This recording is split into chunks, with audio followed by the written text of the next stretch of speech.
Drawing room में एक पिता और उसका बेटा बैठे थे। पिता पेपर पढ़ रहे थे और बेटा मोबाइल में व्यस्त था। अचानक ड्राइंग रूम में बैठे बाप बेटे दोनों को किचन से कोई कांच का बर्तन टूटने की आवाज़ आई। आवाज़ से बेटे को कोई फर्क नहीं पड़ा, किंतु बाप के कान खड़े हो गए। बाप ने तुरंत बैठे बैठे सवालों के तीर छोड़े। क्या टूटा, कैसे टूटा, किसने तोड़ा? पास में बैठे बेटे ने कहा, पिताजी क्यों अपना बीपी बढ़ा रहे हो? मैं यही से बता सकता हूँ कि कांच का बर्तन किससे टूटा होगा। बाप ने कहा, बेटा बीपी तो बढ़ेगा ना, क्योंकि वो बर्तन फिर से खरीदकर तो मुझे ही देना पड़ेगा। चलो तुम बताओ, बर्तन किसने तोड़ा होगा? बेटे ने कहा, माँ से टूटा होगा।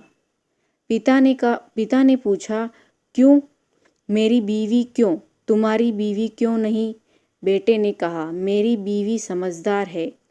पिता का मन नहीं माना तो तुरंत किचन की ओर चल पड़े। वहां जाकर पूछा कि बर्तन किसने तोड़ा? तो उनकी पत्नी सामने आई और कहा, मुझसे टूटा है, क्या करोगे? उन्होंने कहा, कुछ नहीं करूँगा, मैं नया खरीद कर दूंगा, मगर चीज़ें संभाल कर इस्तेमाल करना। वो वापस ड्राइंग रूम में आ गए और बेटे से पूछा कि तुम्हें कैसे पता चला कि बर्तन तुम्हारी माँ ने तोड़ा?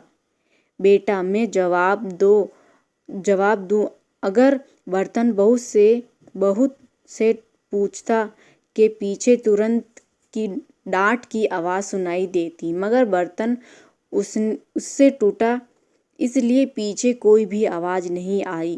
किचन रूम का हाल आपको बताते हैं। ससुर के जाते ही बहू ने सास के पैर पकड़ लिए और कहने लगी, माँ जी आप बहुत अच्छी हैं, हर बार आप मेरी गलतियाँ छुपा लेती हैं।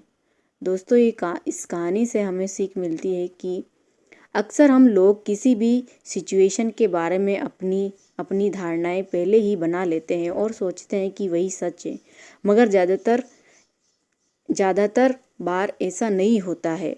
दोस्तों, ये छोटी सी कहानी आप लोगों को कैसी लगी? अच्छी लगी हो तो कमेंट करके बताना।